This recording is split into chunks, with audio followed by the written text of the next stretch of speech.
Welcome to this video against Martin Petrov. We have a Slav defense this time, so knight f6, and here let's see if he plays e6 or if he takes on c4.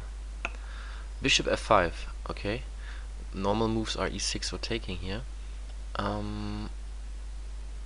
So he weakens the square b7. I'm not sure if I already can play queen b3 here.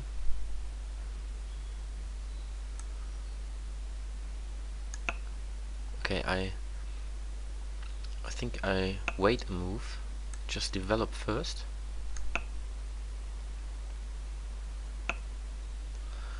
Okay, he might want to play bishop b4 and knight e4, very similar to the so-called Cambridge Springs system. However, here he wastes tempo after queen b3. He might need to play queen b6 here.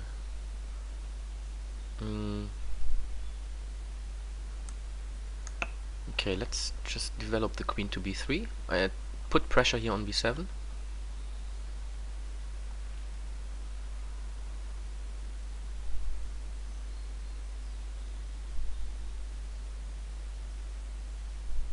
And then I think I just need to castle as quick as possible.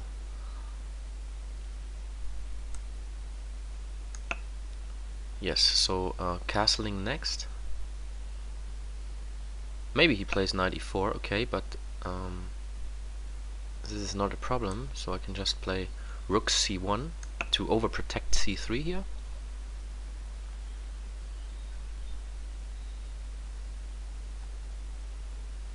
And then I will castle.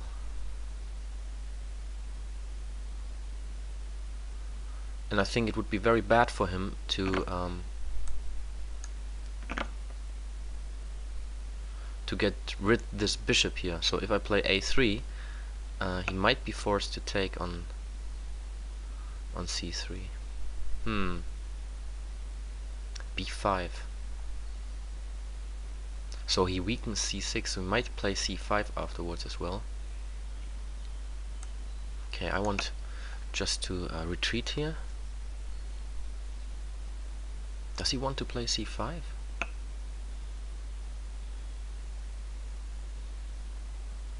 Okay, I think I castle now.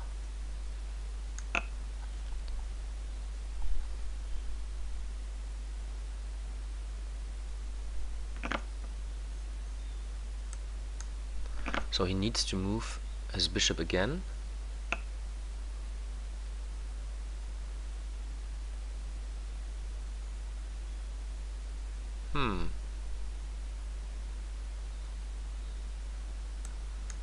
Okay. So c4 might be an option.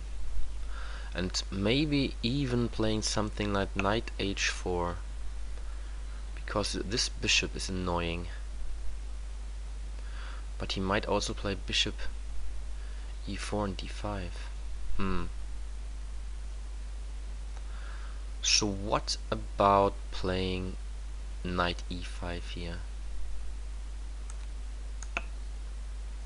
The idea is to put the bishop also here on f3, to put pressure now on c6.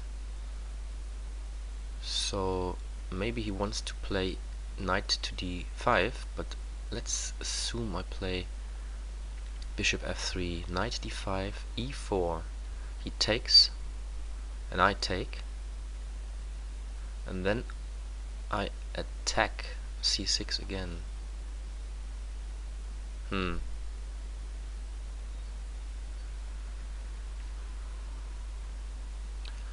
Is this good or is this bad?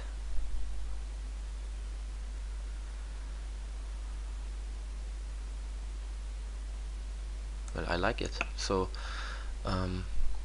let's try this.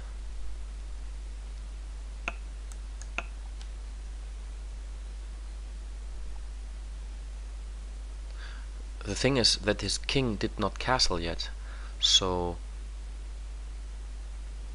I have a check also on c6 when I take here with the bishop, and the pawn on b5 is vulnerable as well.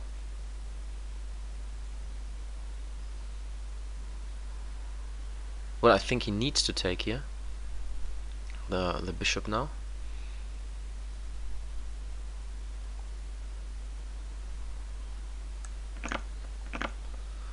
So now knight c6 or bishop c6 is threatening.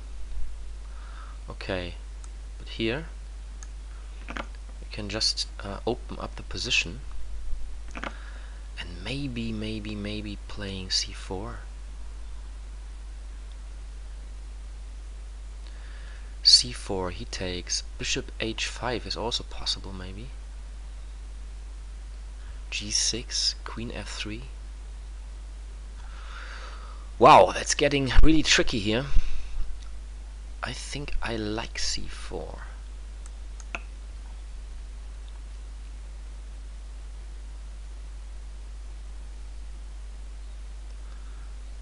I might consider taking also with a knight. He needs to play queen a6. Wow, there are so many threats, and my time is running away.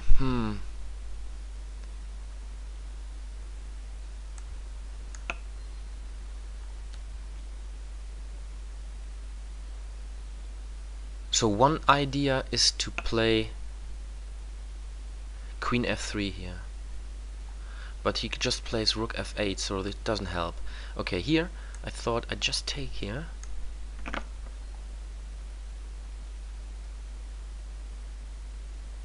And then playing bishop either to e2 or g4. And I can put pressure on this pawn here later on. So as you can see, this bishop is a bit stranded. We have a backward pawn here on e6. We can attack it very quickly. And also there's weakness on d6. We can play rook a1 attacking a7. So why not here?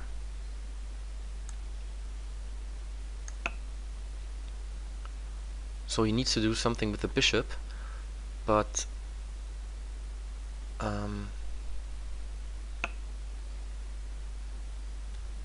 let's take here.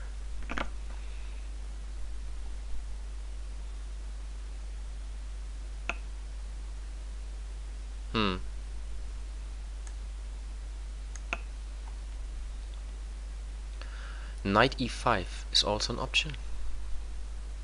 Why didn't I play knight a5? Let's do it now. Okay. I don't have time. Why, it's a shame. It's a shame. So I lose on time here, I guess.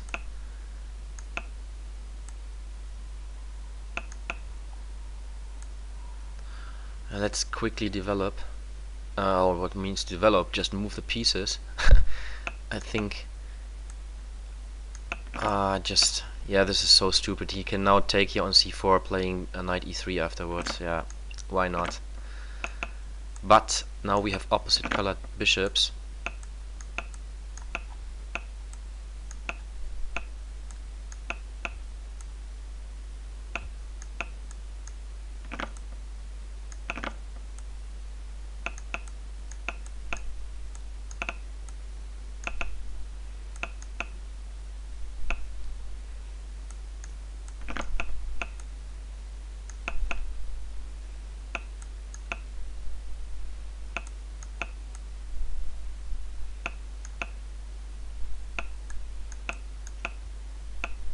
Yeah, sorry but I think this game is totally drawn, and he just plays on time, which yeah, I mean, you can't do anything here in this position. I just keep my bishop now moving here from always between these two squares, and he can't do anything, and I think this is just unfair playing.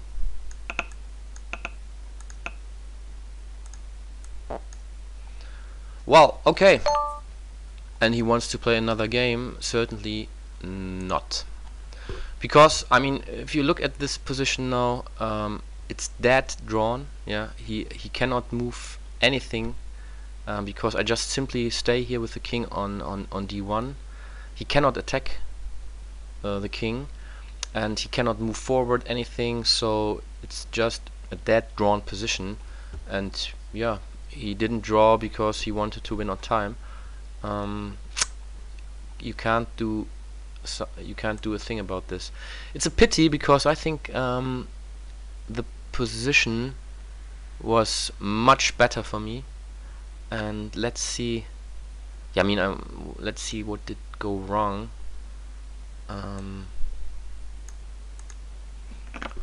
Yeah, I mean, here you can see that this pawn is almost dead. Oops, doesn't work. And after this exchange, I could also take the pawn on a7. So here I'm already a pawn up, and I have a much better position. And after yeah, after this, maybe I should have played already knight e5 here, because after knight e5 I simply threaten to play knight f7 with a check. So if he moves his king to d6 as in the game, knight f7 attacks this king and the rook, and he cannot take the knight because I just take the rook with my rook. So after knight e5 he maybe needs to play, I don't know, king e7, because king d8 is the same problem. And yeah, and he needs to protect the e6 pawn as well. So if he plays king c8, I take on e6. If he plays king d8, I play knight f7. And if he plays king e8, I can take on c7 and take c6. Or I can, yeah, I think this is the easiest way. I just take here on c7 and then on c6. So yeah, a totally won position, but time is important, and I didn't play quick enough. So I need to play quicker in the next game, I guess. Thanks for watching.